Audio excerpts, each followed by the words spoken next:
तो अगर आप इसके बारे में थोड़ा समझा सके हिमांशु। एक एग्जाम्पल देता हूं। आप लोग जो सब यहां बैठे हैं, आप बहुत शरीफ लोग हैं, आप बिजनेस करते हैं, आप देशभक्त हैं। और अगर आप बस्तर में रह रहे होते और मैं बिजनेस वाला होता, मुझे रिसोर्सेस चाहिए आपके, और मैं आपकी जमीन लेना चाहता हूं माइनिंग करने के लिए, आप देना नहीं चाहते क्योंकि आप उसी से अपने परिवार का गुजारा करते हैं, और मैं पुलिस को भेजता हूं आपकी जमीन छीनने के लिए। अब आप सरकार के दुश्मन हैं, अब आप देशद्रोही हैं, अब आप खराब नागरिक हैं, अब आप अपराधी हैं, अब आप माओवादी हैं, अब आप नक्सलाइट हैं, अब आप देशद्रोही हैं, और मैं अच्छा आदमी हूं। तो हम जहां रहते हैं वहां रहने की वजह से हम अपराधी हो जाते हैं। आप बस्तर में हैं, आपकी जमीन कॉरपोरेट्स लेना चाहते हैं और आप उसका विरोध कर रहे हैं, तो आप अगेंस्ट द डेवलपमेंट हैं, आप अगेंस्ट लॉ हैं, आप खराब नागरिक हैं, आप देश का विकास नहीं चाहते। हमारी आदिवासी के साथ लड़ाई क्या है? आदिवासी कहता है, हम कहते हैं उससे कि ये पहाड़ खरीदा जा सकता है, इसका प्राइवेटाइजेशन पॉसिबल है, नदी खरीदी जा सकती है। अगर आपके पास पैसा है आप एक गांव खरीद सकते हैं, अगर आपके पास पैसा है आप 10 गांव खरीद सकते हैं।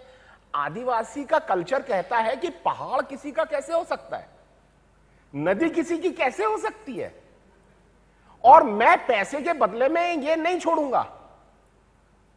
हमारी लड़ाई ट्राइबल कल्चर के साथ यही है। वो कहता है कि नेचुरल रिसोर्सेज को पैसे में कन्वर्ट नहीं किया जा सकता, और हम कह रहे हैं बंदूक के बल पर कि किया जा सकता है। हम अपने डेवलपमेंट को नॉन वायलेंट डेवलपमेंट कहते हैं। आप बिना बंदूक के एक भी डेवलपमेंटल प्रोजेक्ट लगा के दिखाइए। अगर आप कहते हैं कि आप डेमोक्रेटिक हैं, यानी लोग जो चाहेंगे वो होगा, आप हर डेवलपमेंट प्रोजेक्ट पुलिस की बंदूक के दम पर करते हैं। सबसे बड़े माओ ने कहा था कि सत्ता बंदूक, ताकत बंदूक की नली से निकलती है।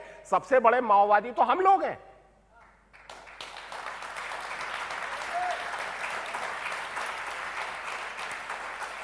भाई वो तो अपनी सर्वाइवल की लड़ाई लड़ रहा है, हमने यही तो कहा। हमने कहा सलवा जुडुम, आपके सलवा जुडुम यानी स्टेट का हमला। हमने कहा उससे पहले 400 माओवादी थे सिर्फ बस्तर में, आज 40,000 लोग बंदूक उठाकर खड़े हैं। हमने कहा साहब लाइए इन 40,000 लोगों को हम दोबारा हल पकड़वा देते हैं।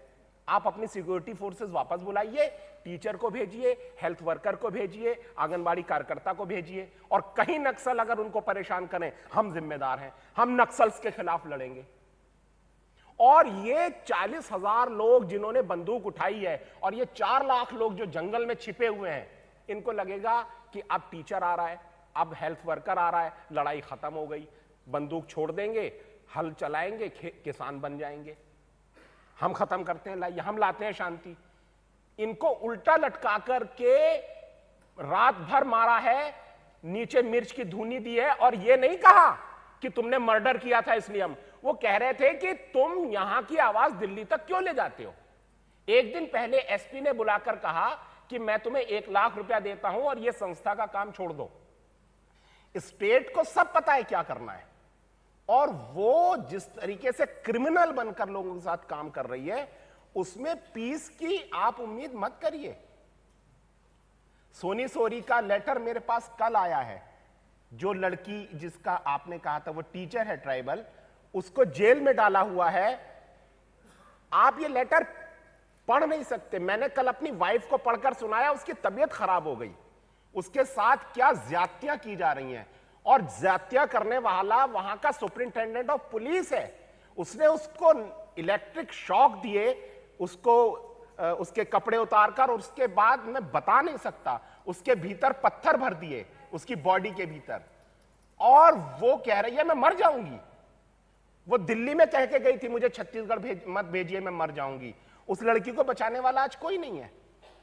Just to tell you Soni Sori's story in a quick nutshell, Soni Sori, like Kopa, is a tribal woman from Dantewada. She was a teacher, a government teacher, again teaching about 1,000 children in her ashram.